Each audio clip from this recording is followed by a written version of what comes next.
we have to do the discussions. We'll be joined by Dr. Clement Apak, a former presidential staffer, but now Member of Parliament for Busa South. But in the studio currently is the Member of Parliament for Lejokuku, Dr. Okoboy is here. A very good morning to you. Good morning. You look good. Yeah, thank you. Okay.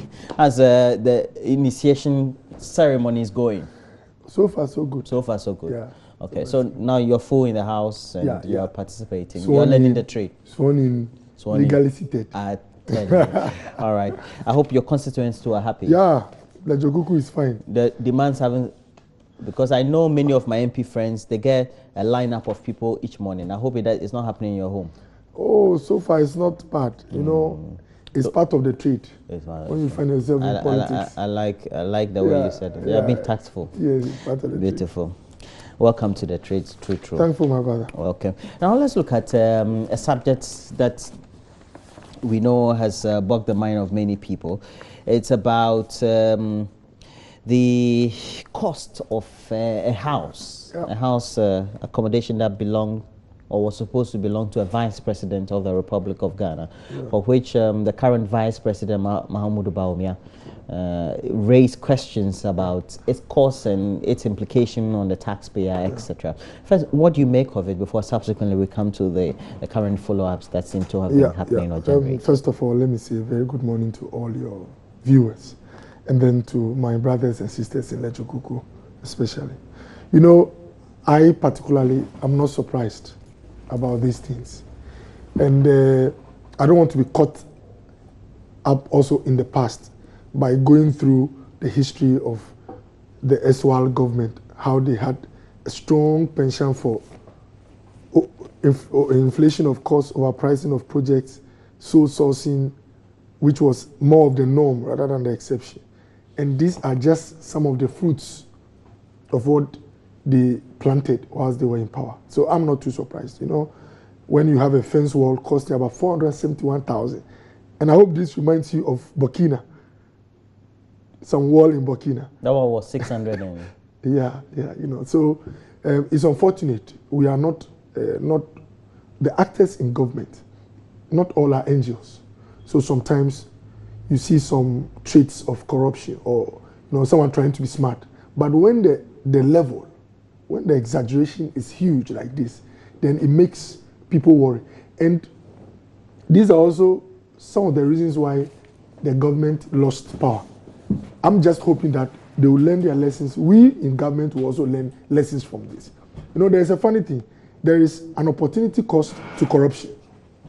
When you build a wall at the cost of $471,000, you might think you are being smart and you might make some money. But what happens is that what you've made could have solved some problem somewhere. So with time, people will start complaining. Nurses will start complaining.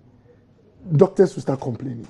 The judiciary will start going on strike. The things that happened in the past is because we didn't manage our resources well. And that's why Bawumia said the problem with this country is not scarcity of resources, but how prudent we are with managing them. So I'm hopeful. I believe that the team we have, they will not live a life like this. They will make sure that we are honest with the Ghana people. And Roland, the vice president's house, how come we had an apartment which was serving vice president, not only President Mahama, had served Ali Mahama, had served, I think, Akka, I stand to be corrected. And when President Mahama got in, even when he became president, I think he was so comfortable with the place. He didn't want to go. And the fact that he started building a new vice president's house should tell you that the thought to have that house possessed in his name. Well, perhaps it's also because for a vice president, the house was not big enough. Oh, you know what? Let's be honest with ourselves. Where President Mahama is now, for him to choose that place when he even became president, it means the place is a special place.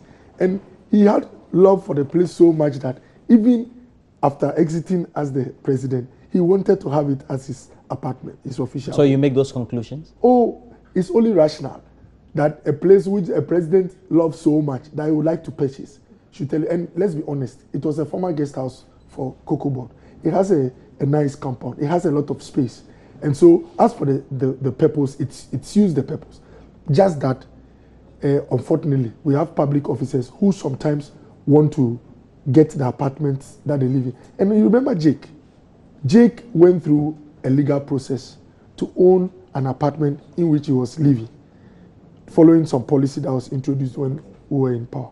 And some of our brothers in the NDC actually went to court to say that this, in fact, they agreed that it was legal, but they raised an issue of morality. They were thrown out, or like the verdict was against them. But to have members of this, the external government, going to court on a matter of morality, and they having their head being at the forefront of wanting a state asset, that is quite interesting. So I'm not too surprised. I mean, and I don't want to get into the trap of going into the details of this being an issue of corruption. It will be like I'm in opposition still. You know, now, I think at least Ghanaians have passed a verdict. They judged that these our friends were not acting so well, so they ought to leave.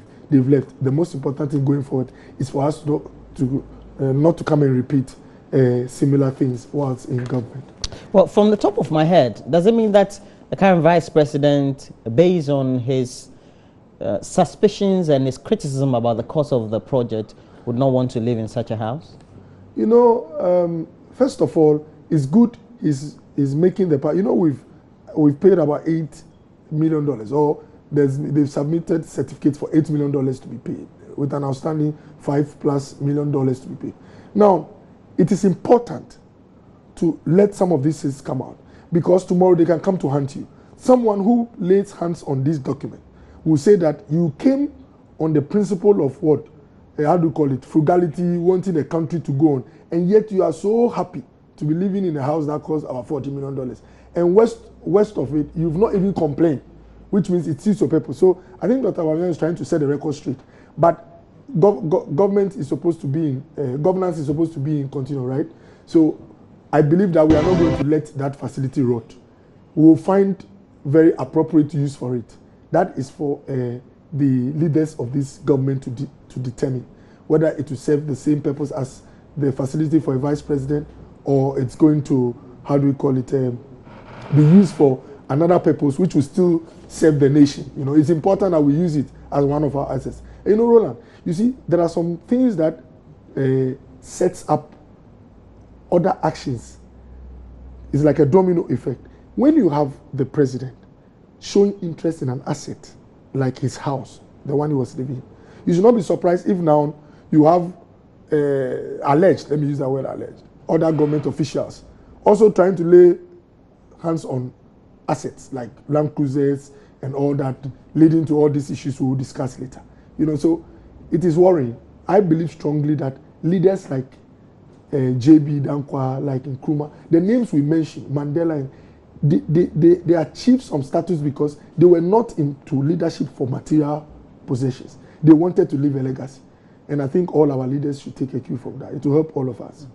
They mentioned Nkrumah today. Tomorrow they can mention Anado. They can mention President Mahama. Your name can be mentioned in the future. It depends on what you do today. So it's up to us to... Well, you look at some of the line items based on what the reports are. Some very mind-boggling issues. And you, for example, you mentioned that, for example, the first floor we're told is going to cost 1.3 million. Yeah. 1.3 million. But just the first floor. You know, when the wall costs $471,000, it's in your own interest not to go into other details as the first floor. What I mean is that even at the entrance, the gates and the wall, you know, the demolition alone was $100,000. Just demolition. You know what? The bus saga, the bus brandy saga. The gentleman who handled the real bus brand said they charged not more than $12,000 for the real branding of all the buses. Not more than 12. In fact, sorry, I even quoted dollars, 12,000 cedis. But the contract sum was 3.65. Now look at the disparity. You look at the disparity. It's so huge. And the Attorney General, after conducting an inquiry, these were her recommendations, that if the contract had been open to competitive bidding, we could have avoided the troubles. And also mentioned that the company should pay back some of the sum. Now, this was also so sourced. And when you mention so sourced, people go like, oh, but doctor, the erstwhile MPP government introduced also. But when you read the Procurement Act, you need to have an exception like so sourcing, because I'm a physician. I always say that if the oxygen cylinder or the equipment for oxygen breaks down in the theater, you don't have the luxury of time to go out doing open bidding, competitive bidding. You need to sow source quickly to save lives. But where you have a government that decides to make it their SUV, which they travel in every day, instead of only on weekends or on special occasions, these are some of the issues you have. And please, it's very important as a country, the best way to make sure that even officials in this our government don't end up doing similar things is to make sure that those who are behind some of these things, they face some form of punitive, actions, not the arbitrary ones. They should go through the system. If it's the court system, I mean, people should be held responsible. And the interesting aspects are there are government institutions, not only politicians, who did assessments and came out with some of these figures. AESL, and this is a government institution. And it's interesting, they transcend governments. They outlive governments. They're always there. Depending on your attitude, they can be fair in complexion or dark in complexion. So the best way to make sure that they customize the attitude to it's like someone made a funny joke that in China they have a lot of TVs and they ask you which brand you prefer. It's true. If it's Panasonic, it's true. I've been to China twice. It's true. Oh, yeah. Even in the main shops, they active. Yeah. So our institutions ought not to be in quote Chinese manufacturers, giving brands which people ask for. They need to be standardized. And you know what? You have some of our brothers in NDC coming to deny the figures. Some said, "Oh, I learned as an educator." I said it's $3.5 million. I learned. We're told, according to the finder, for example, yes. That's the initial cost of it. Yes. The initial cost of it, but was again revalued by AESL and kept going. The initial cost was 3.56 million, and then over time they valued it upwards, and then we kept going. We even went up to 15 point something. Yeah, we're told. And because in January last year, maybe some bishop intervened on behalf of the state. No, they said the vice president thought that it was outrageous. No, and you know what? That tells you how sometimes you can find yourself fighting against the system. You see, if you're a politician. Exactly. If what is being mentioned is true, that the vice president said this is too much, my brother, I have seen Asamajan's house, the one on the mountain top. Yes. It's estimated around $3 million. Yes. If you look at the venue, the site, the size, the equipment, the facilities, and this is $3 million, what kind of facility is costing about 4 or 5 times? And the vice president knew that it would be difficult for him, his conscience, to defend this in the future. That's why he was resisting. And that should bring into mind events like what happened with the judgment debts, where President Mills said he asked some people not to pay certain amounts, and yet the amounts were paid. So it is possible he resisted or tried to stop the project, but it went through. How come it went through? Because in the government you can have people who are trying to find their way, and AESL was only responding to someone asking for a different brand. You see, the same institution said 3.5 is okay. And now they got close, they nearly got to $60 million. Yes, they did. Yeah, and had to come down to. Somebody was telling that Charlie increase that thing. Yeah. So anyway. But you know what? Let's be real. Always in this country, people still queue to visit. A place of convenience. Yes, people still queue. The public toilet. Yes, people queue for an hour, and I say it all the time. No matter how educated we are, in terms of leaders or players in industry, once in your country, people queue to visit the toilet. Anyone who sees you is prejudiced in terms of who you are. We can only be proud of ourselves until some of these basics are taken care of. And when we don't have cholera, we don't have stagnant gutters, etc. And when we have such... That's when we can say we have achieved something. Exactly. You see, so when we have such things coming into the... That's why it makes people pessimistic or not to be excited about leaders. Where you go to a place and they say, oh, you are this, some look at you with a funny eye. It's because of such things. So it's in our own interest. I say that we are, we are a breed, that we are an endangered species, like they say in science, where people exercise or exhibit hostility towards us. When I was doing the campaign, there are places you go, you can see from their attitude that you are they treat you like a criminal. Yes, you are an endangered species. Yes. You were not wanted. Yeah. Oh, openly. There are a lot of places. I don't deal with politicians. you are all the same. You know, and sometimes you don't even know how to explain. When you start, they said, don't waste your breath. Please leave. You know, so the only way to make sure that we save ourselves is to make sure we are not party to some of these things. You know, they have to go into these things and make sure that. So you are saying that within the period of the MPP, we will not see anything like that? No, that's why I said that it's not an institution of angels. It's human beings. So we'll see some. No, we must make, what must be seen is a deliberate effort to rein in on those who find themselves in such an industry. They will always be there. Even in the church, sometimes there are inquiries for those who have abused church funds. In the church. In the church, general. Yeah, if you open the lines, there are a lot of churches where people have been either sanctioned or, in fact, sometimes church players go to court on issues of resource allocation. So once it's a human institution, and you know, in the church, morality and the spirit are supposed to lead. So even where the spirit is leading, people end up in the courts. How much more, how do you call it, politics? So which of the committees do you belong to in Parliament? I belong to the Assurance, Government Assurance Committee, Okay. And then the Health, the Select Committee. Who is the chairman of the committee? For health, I stand to. I think is it Yele? Yele is, I think, is the ranking member. Yeah, because it's always headed by usually. Either those in the medical field, or even those in not in opposition. Yeah. Okay. You know, so and then the other one is the Governance Assurance Committee. We hope to make sure that is Bejrasta a member of the committee? I think so. You haven't met yet. We've not met. Okay. We've not met. All right. Yeah. So, have you been following proceedings in the appointments committee? Yeah. And you know that Otiko Jaba appeared. Yes. And now there's a controversy concerning approval.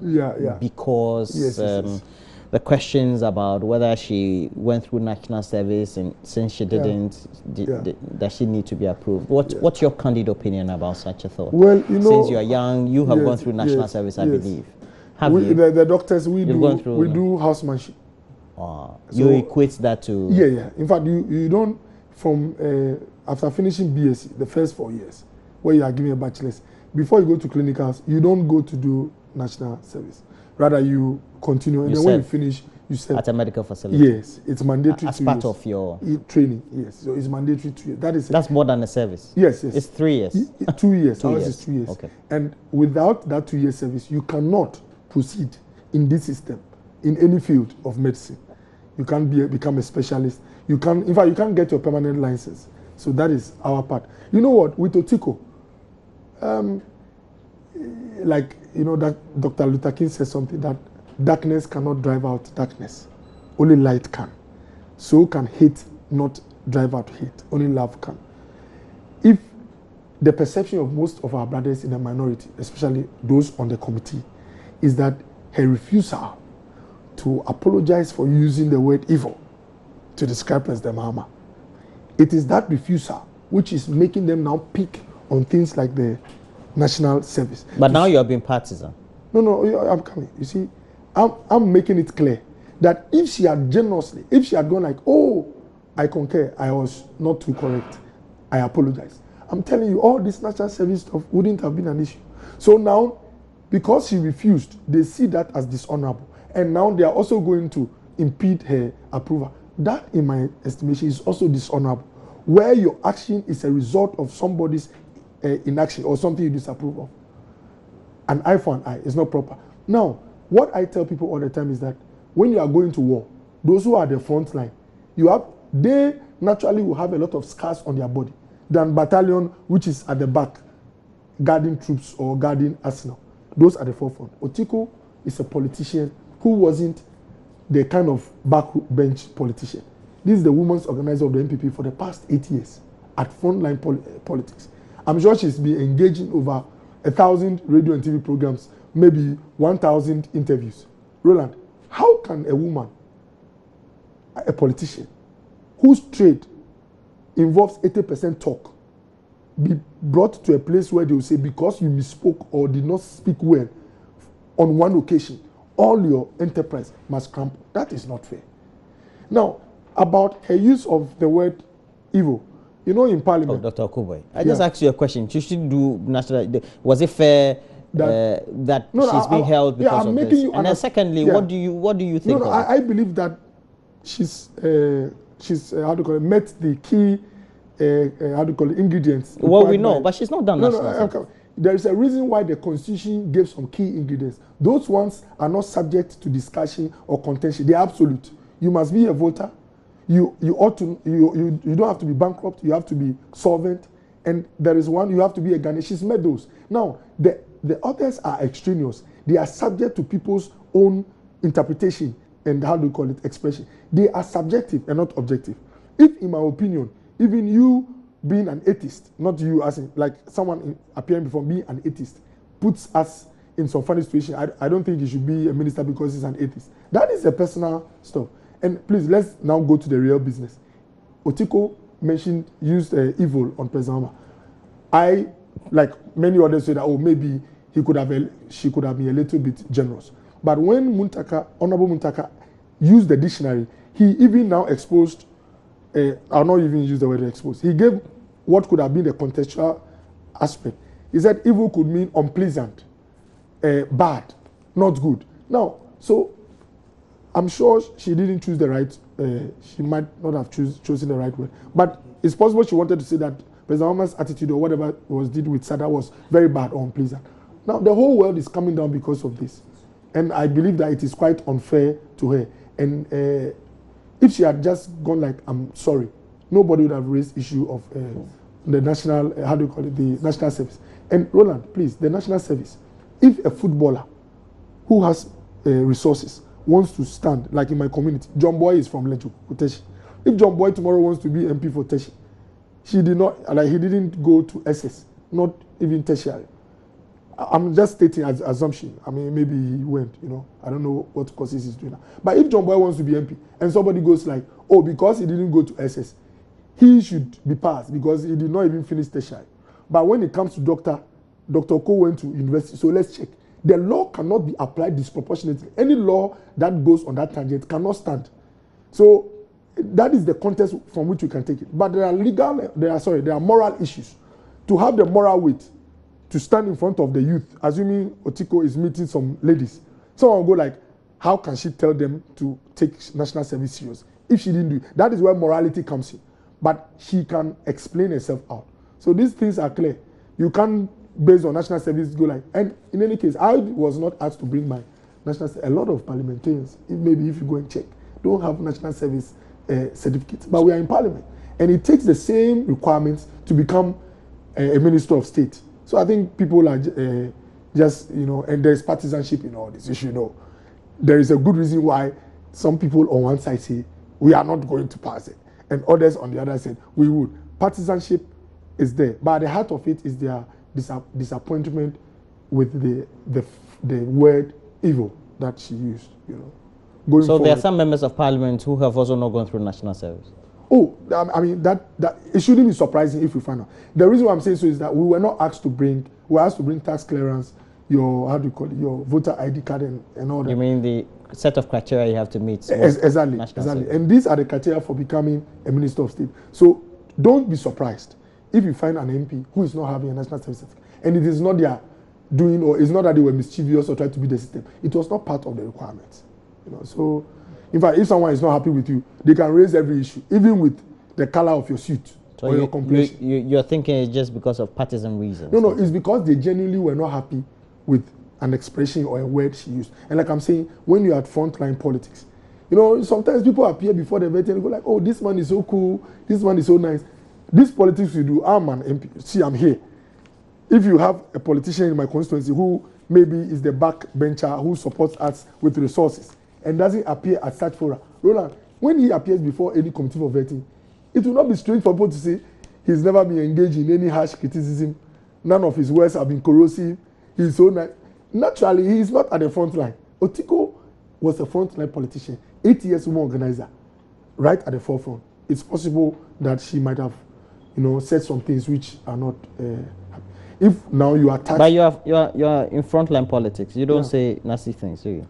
Oh, you know what? I don't believe that's what you're saying. Is that it? No. You know, our strengths are different. She might have a lot of strengths like me, but I might be strong in some part where she's not, and I might be weak at places where she's strong. That's why it must be whole. It's not. So that was where her weakness, what she said. It's not a strength. You know, this politics. you know, before I end up, you know, being tagged as. But by and large, I believe strongly that Otiko will pass through today. I'm going to vote.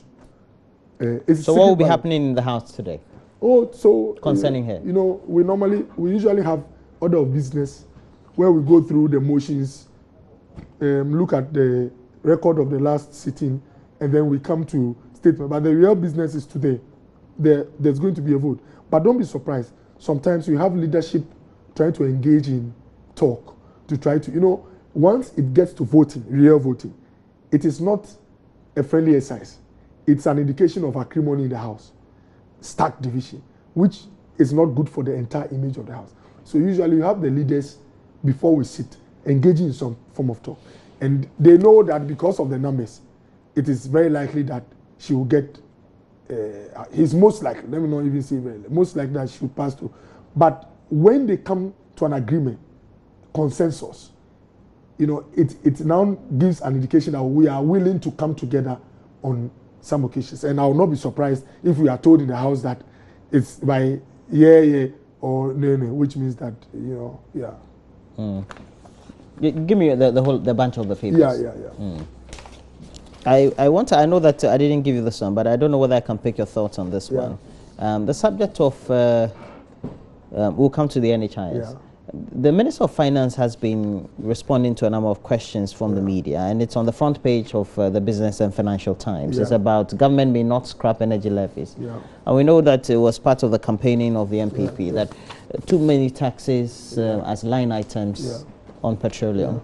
And that also tended to increase the cost for the ordinary consumer of the various petroleum products. Now, he's been quoted as saying that the controversial energy sector levies may not be scrapped after all, and that's the finance minister giving us the indication that they are needed to extinguish the web of debt in the sector, which also threatens the survival of the banking sector. What did he mean by that? I thought you campaign heavily on that as a party. You see, because of the Ghanaians gave you the nod. Now you don't want to remove the line items. Yes, you see, I always give, because I'm a physician, I always try to explain things for people to understand. Sometimes citing cases. If you have a patient who comes very sick, almost collapsing, no low blood, fever, malaria, you can't do all at the same time. You start with the urgent ones first. Now, I concede that we said we're going to get rid of a lot of taxes, 17.5% on imported medicines, on financial services, the 10% energy levy.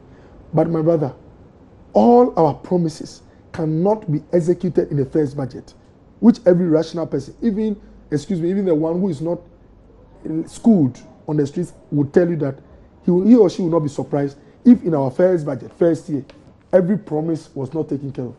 So, like he said, this energy levy, we apply brakes on it. Remember that other promises are going to be executed this year. We said we are looking at having the allowances for the nurses and teachers to be instituted this year. That is a section of the public who will be very happy. And Ghanaians in total will go like, this gentleman, this government is committed to their promises. So there are a lot of promises we made. We are, of course, going to do it sequentially. And I remember, out of 200 schools, the NDC promised, they built about 20 when the time they completed. And even the 20, which came to 10%, they wanted all of us to believe that they've shown some good faith in achieving some percentage.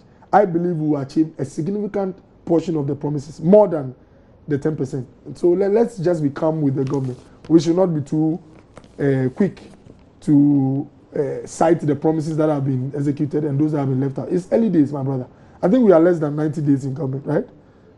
Oh, you're not even up to 60 days. So people should be calm. You know, President Nana Akufo-Addo is very committed to the promises. This is a man driven by legacy. He only wants to leave a good name.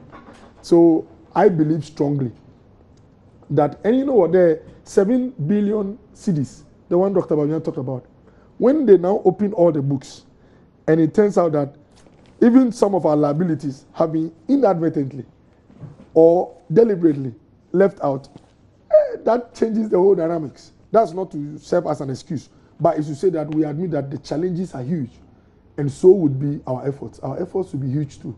Why is it that the politicians, when you win power, and this one goes back and forth, NDC and PP. Yeah. 2000, the campaign was all about, well, perhaps bad livelihoods and cost of living, etc. And then post 2000, the government started giving excuse. Happened in 2008. Post 2008, we had excuses, and now these are just mere excuses. No, actually, he's not giving an excuse. He said that this promise. Well, of course, good excuses with explanation. But makes sense to everybody. But a leader must not lead his people to depression. A leader must give them hope. And when things seem difficult, you must tell them of the challenges, and yet still be bold to tell them that it's still possible to go on. Okay, we have to wrap up though, but there's a story about some medical facilities in Mamprobi, elsewhere, and especially along the coast of Accra, not charging cash and carry, or perhaps charging cash for medical services. Is this a phenomenon you've witnessed? Because I know that I've experienced the usage of the NHIA card, and I thought my brother, it's a lifesaver in many respects. I've worked some years in both public and private hospitals. You have? Yes. I've practiced for about 7 years plus. The real problem with all this cash and carry is health insurance, NHIA, paying health facilities on time. Some facilities are owed about 10 months, some 16 months. 16 months. Really? Yeah, I'm telling you. Currently? Yes, it is. In fact, I just... In Ghana? Yesterday, I was not outside the hospital. I was in the management meeting of a health facility belonging to Ghana Health Service. They were owed about 12 months. And they showed me their balance sheet. What was in the account was 4,000 Ghana cedis. And the 13 months. Now, what happened? What will happen? And they are owed how much? Our 13 months. How much? The nominal figures will run, I'm sure, into hundreds of thousands of Ghana cedis. This is a big hospital, very big one, a referral center too. Now, what will happen to such a hospital? To survive, if you're a health manager, this is what happens. They don't want to close down the hospital. So what they'll do is that they will give care, but when it comes to expendables, things that get finished like drugs, they'll tell you pay. It's a middle ground to make sure that when you come the next time, the facility is not closed. So they meet you halfway? Sort of, and it's only because the health insurance is not meeting their part of the deal. So that's why President Nana said one of the key reasons for sending Ajimameni to the ministry is to look at their monetary, as in their finance well. Why is NHI, what is the problem? And we promised in our manifesto that we'll look at a way of transferring NHI's commitments straight to their coffers, not in the consolidated fund where we are pushed and then sometimes we try to delay and all that. So we must show good faith towards these promises. And so that's the reason why we're getting that level of phenomenon. In fact, they will not intentionally. I've been in hospitals where this is practice. It's a way of not closing the hospitals. If they decide to go totally, they will just shut down the hospitals. I see. Yes, very interesting. Yes.